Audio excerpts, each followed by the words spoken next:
МВР тајно започнала процес за нов систем за издавање на лични карти. Последните јавно достапни информации говорат дека веќе е ангажирана фирма без било какво искуство во оваа област. Замислете, досега правела студии за отпад и стадиони. Сега треба да направи студија за систем со највисок степен на доверливост, издавање на лични карти и пасоши. Понатаму, во тендерската документација не се бара безбедносен сертификат за лицата кои ќе имаат пристап до податоците, што е крајно сомнително и крајно несоодветно. Нема гаранција ниту за заштита на доверливите податоци на државата и граѓаните.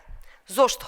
МВР сака да го централизира целиот систем од производство до издавање документи, без контрола, без надзор, без јавност, без сертификати.